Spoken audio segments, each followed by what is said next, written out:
Welcome to Accelerate at Circularity 24. I'm Jake Mitchell, Senior Manager of Startup Programs with GreenBiz. Circular economy entrepreneurs are shaping the future of every industry, reframing how we think about design and the way in which we secure the supply of our raw materials. These entrepreneurs are literally dedicating their lives and careers to forging a smarter, circular economy while pushing industry giants to change their own business practices. Accelerate is one of the primary ways that we at GreenBiz highlight these amazing entrepreneurs who bring ingenuity and determination to shaping this new future. Are you ready? Come on, are you ready?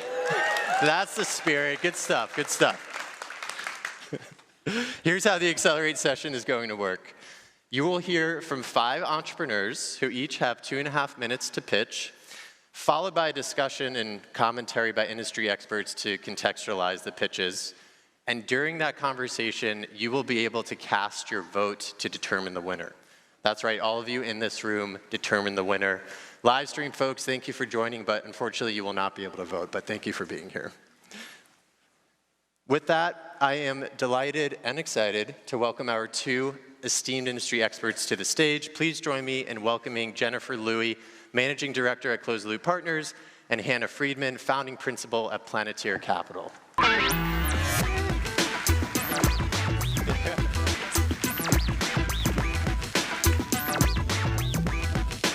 Jen and Hannah, thank you so much for being here. I'm excited to hear your perspectives after all these pitches. Now remember, in the end, again, it'll be up to all of you to determine the winner of Accelerate at Circularity 24, so pay attention. Let's get started with our first pitch. Please welcome Yael Shamer, co-founder and CCO at Tulu.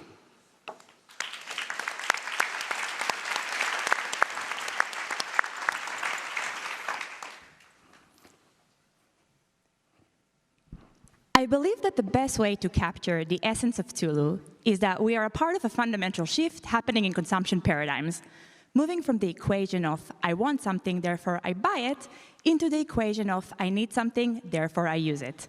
Now this change is happening regardless of Tulu. We're not big enough yet. The best and most evident example is transportation. People used to own cars because ownership itself had value. How I think of myself as a car owner, how society perceives me as a car owner. Gen Z and millennials don't think that way. A car is a means to get us from point A to point B. And as long as I can get it in an affordable and convenient solution, ownership becomes a constraint. In Tulu, we are accelerating this already existing mindset, and we're saying that everything in our daily lives can become a service. I need to clean, I have a vacuum cleaner. I need to host, I have a projector. I need to jump to the supermarket, I have an e-scooter. Now, for this to be really successful, it has to be extremely convenient. I need something, I have it now. We figured that we had to eliminate the distance between the user and the product and offer the product in what we call the last foot solution, where people work, live, and play in their buildings. Now, in that sense, building are instrumental to who we are. This is our go-to-market strategy, because we couldn't think of a better solution than to take the elevator, grab the item, use the item, and return it. Because of the capture audience in the building and the centralized demand, the cost of acquisition becomes more efficient. Landlords are willing to pay for Tulu and finance our business, and the data we collect about how people actually use these items is almost as if they had the items in their home, because the building is an extension of our apartments. We feed this data into the Tulu platform to connect today's needs-driven consumers and manufacturers and brands that understand that the usage economy is here to thrive, and those who don't will find themselves as the next blockbuster. We feature products from Bosch, Hoover, Dremel, and Kärcher, and work with the largest landlords in the world, like Greystar, Invesco, and Brookfield, in 30 cities worldwide across the US, Europe, and the UK. Thank you so much for having us. Thank you, Yael. Next up, we have Ravish Majitia, CEO at Magnomer.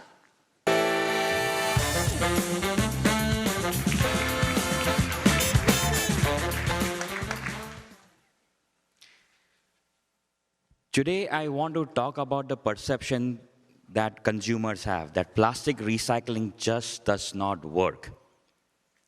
You see, packaging, which is most plastics, are designed for functionality, for aesthetics. They are distributed to us consumers through CPG brands. And we as consumers put this packaging in the blue bin, but there's just some bad feeling that things are not working right. Why is that? And indeed, there's a reality that packaging is not designed for recycling. There's a desperate need today in the industry for recyclable packaging design solutions that are cost-effective and they are scalable. When it comes to recycling, sorting is key. And most packaging on the market today is just not designed to be sort, at least intentionally. This is the problem that Magnomer is addressing.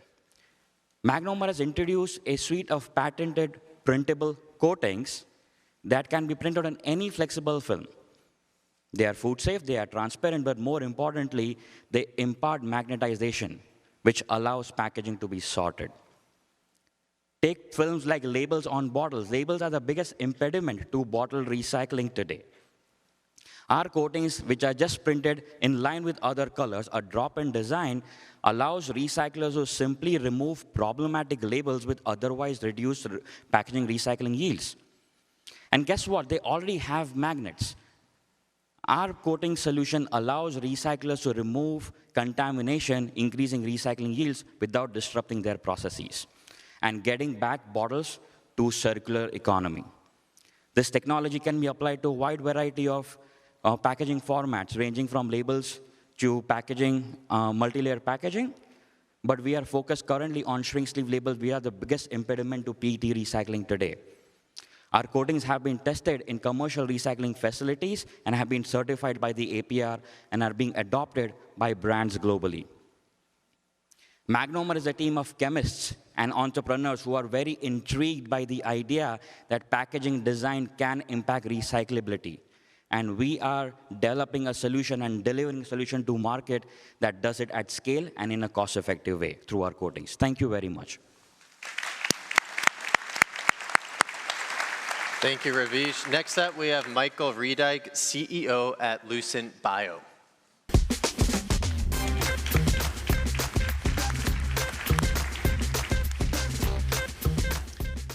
The world needs fertilizer. Without it, half the world population would not be fed today. Governments try to make agriculture more sustainable by introducing fertilizer reduction regulations and banning microplastics in fertilizer coatings. This is what's driving Lucent Bio. We are on a mission to decarbonize agriculture and support the transition to sustainability with new fertilizer products and coatings. Over the last 6 years, our team have developed a new type of fertilizer platform that upcycles crop waste into high-value fertilizer products. We're commercializing these products since last year, delivering sustainable, microplastic-free and petrochemical-free fertilizer solutions to the market.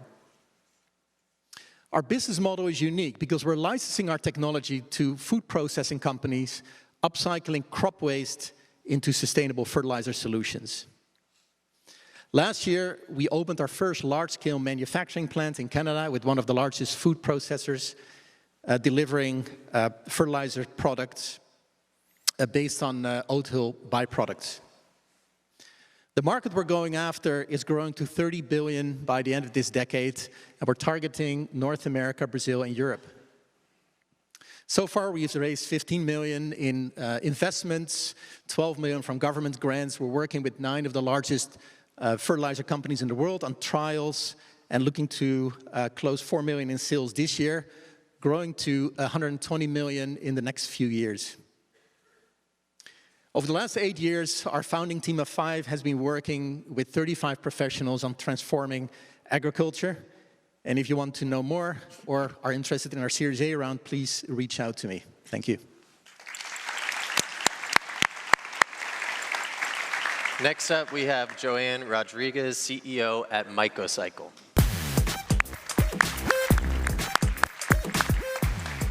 Hi, Hi, I'm Joanne Rodriguez, the founder and CEO of Mycocycle. We are decarbonizing the construction material supply chain in concert with nature. 11% of all of the world's greenhouse gas emissions come from materials in the built environment. Products like carpet, wallboard, and asphalt shingles end up in landfills at twice the rate as municipal solid waste every year in the US alone. After spending decades in that industry producing those materials, we needed to take a greener, cleaner path, and I took my cue from nature, nature's recyclers. So we're training mushrooms to eat trash and create renewable bio-based raw materials.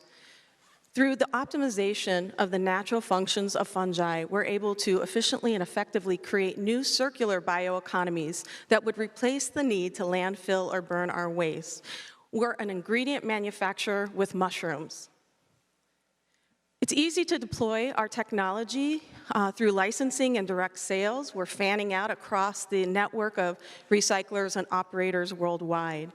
Our goal is to reduce carbon, not increase it. So we dispatch our mobile bioprocessors to decentralize the treatments, as well as creating new bio-based raw materials within a matter of weeks.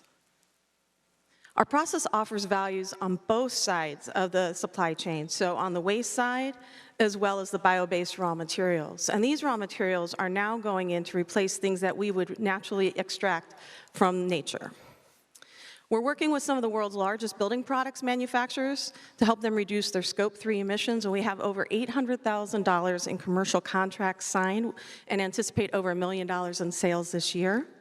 I've assembled, in addition to our team of mushrooms, a team of experts representing all facets of the industry. Since starting, we've raised over $7 million in dilutive and non-dilutive capital. We were just named one of the top 10 innovations in the world by UNESCO, and we anticipate 5-time growth next year. I want you to imagine a world without waste. There's no waste in nature. This is a man-made construct. We'd love for you to join Mycocycle on our journey to solve this problem one mushroom at a time. Thank you. Next up, Jackson Alvarez, co-CEO and CFO at Evo Electric.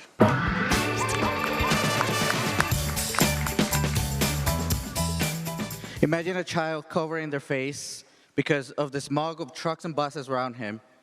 That's me growing up in Bogota, Colombia, before I immigrated to the US when I was 12.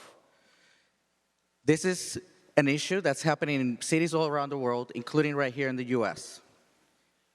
335 million commercial vehicles are operating around the world, and 24 million new ones are added each year. Less than 2% of these are zero emissions, and they account for over 30% of all the transportation emissions globally. We have to attack the climate impact and accelerate to go into clean transportation faster. So at Evo Electric, we have a groundbreaking technology that it's conversion kits that take existing diesel trucks and convert them to 100% electric at half the cost of brand new solutions, making it more accessible for fleet owners and operators. Those same operators that are under a lot of pressure to go to zero emissions, and they're trying new trucks that are high cost, can be disruptive to deploy, and they might not be the right tool. But with Evo Electric, we can take their existing fleet and convert it to electric within weeks. They get to take advantage of the operating cost reduction from maintenance and fuel cost savings, and they get to keep the same tool that they already own that really is doing the job, and extend it 10 more years. That's a dream come true for them. And as an example, we work with AB InBev in taking a truck in Mexico City, a 14-year-old one, and making it into a circular EV within 3 weeks.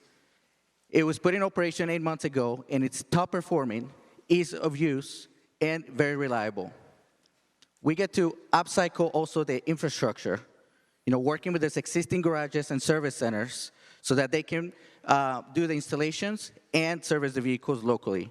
And with 1,000 garages doing 100 vehicles a year, we can do 100,000 vehicles per year, which is comparable to big players, OEMs, but a fraction of the cost because the infrastructure and the people are already deployed. So imagine the impact of converting 1 million vehicles a year. We're on track to doing $3 million in revenue, and we're currently raising $20 million in Series A. So join us today to make clean transportation a reality today. Thank you very much.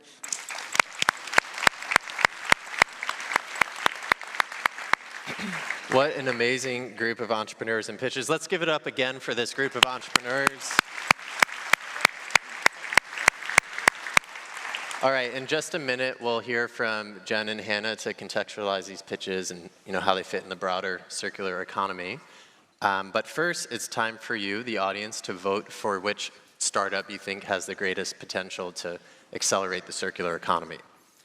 So voting will be open for about the next 5 minutes, so get it in pretty soon. So the way you do it is open up the Whova app, the event app, and under the agenda, go to this session, Accelerate at Circularity. Click on Polls, and right there you can cast your vote. If someone is having trouble next to you, please help them out and make sure to get your vote in ASAP. All right, Jen and Hannah, here we are. Thanks for being here again. Jen, let's start with you. So Closed Loop Partners invests in circular startups across various sectors, including plastics, fashion, food and ag, and tech. Tell us, one or maybe two tech developments in one of these sectors that has caught your eye of recent that you're excited about. Of course.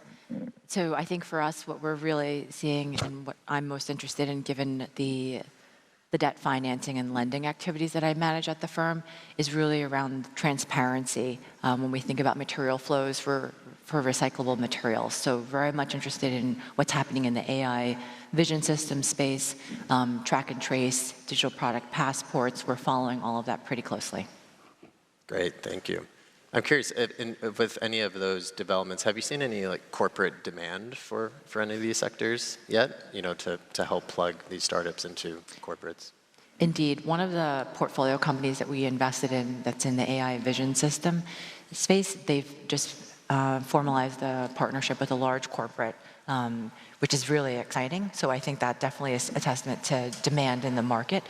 So they're building it and integrating it into their systems as they're deploying it more broadly across the globe. Great. Hannah, over to you. Same question, but around any innovative circular business models that have caught your attention. Certainly. Hilariously, my answer is in part the same. I care a lot about business models and revenue models that are able to stack together multiple different value propositions to have a diversified revenue stream. And so a good example is one of Planeteer's portfolio companies, Rely On Energy, which is a company that repurposes Second Life EV batteries into commercial and industrial stationary storage. So certainly right at the interface of climate meets circularity. And as you could imagine, hilariously, echoing exactly what Jen said, the corporates, the auto OEMs who are putting so much investment into their battery supply chains really, really want those materials back at the end of the day. And so Rely On sells batteries. They sell storage to a rooftop solar provider, for example. That's like revenue stream number one. But revenue stream number two is, how do you help a Honda or a Nissan or a BMW ultimately track and trace their batteries, where today they know where kind of less than 10% of their batteries go after that initial point of sale. Interesting, yeah, thank you for sharing that. And just to go into the pitches from the entrepreneurs today, Hannah, let's start with you. Yeah, what stood out to you from the pitches we just saw? Well, first of all, congrats to all of these finalists for being through a very competitive process, and thanks to you for pulling this all together. What stands out to me is the way that so many of these businesses are taking advantage of existing infrastructure, whether that's trucks, or they're able to create novel conversion processes that make things economical. There are massive waste streams, and in things like Mycocycle and the construction and demolition industry, it appears to me, and what struck me today is these are really, really big markets with really big problems and lots of infrastructure and materials to go after. So they're really, really taking the big swings. Definitely. Jen, what about you? Same question. What struck you the most from these pitches today? I agree with everything that Hannah said. I would also just note, really love to see the upcycling of materials and trying to solve problems for existing industry. Great. And unfortunately, we don't have the time to do this, but if we did, and these startups could come out here, what major questions would either of you have for them? Where would you want to dig in a bit more and get some more information? Hannah, we can start with you. Absolutely. You know, so many of these circular businesses and upcycling, we just spent an hour talking about this morning, really relies on feedstocks, and where you site facilities, where you choose to do first deployments matters a ton. You can basically drop a pin in the map and draw a little radius around it. And so some of the questions I would really press into as an investor are often like, how do you go to market? Where do you go to market? How do you get your hands on some of those feedstocks and integrate with the supply chain? We'll echo Hannah on the feedstock point. That was one of the things that I was thinking about, but also just delving a little bit more into the technology, the processes, decisions around like logistics, and the business models would be really helpful. Great. And to kind of round this out and kind of inspire the audience here from the tech side of things, what has you most hopeful about the state of circular tech right now? You know, what are you most excited for for development in the next 5, 10 years? Go ahead. Sure. You know, I think the amount of demand and willingness to partner to solve these problems, in particular from many of the strategic corporates, I had the immense privilege to work under and learn from Jen many years ago. And that was during the time of the pandemic. And we were raising capital and deploying capital in a time when it might have been really easy to walk off or to renege on goals. And I don't think that that's been the case. And instead, I think commitment to net zero, commitment to zero waste has only been something that folks are doubling down on. And so I'm super inspired across the industry by strategic participation, both on and off the cap tables and through customer and creative partnerships. Thanks, Hannah. What about you, Jen? Just the amount of collaboration. It's not just the amount of capital flowing in, but even at like the project level, just everyone really pitching in to try and ensure that a business or a project is going to be successful. So that could be technical expertise, it could be access to R&D, it's connections, and I think that's what I've most appreciated about building this ecosystem. Great. Well, thank you so much, Jen and Hannah, for your feedback and your insights here. We have the winner, we have the results, they're in.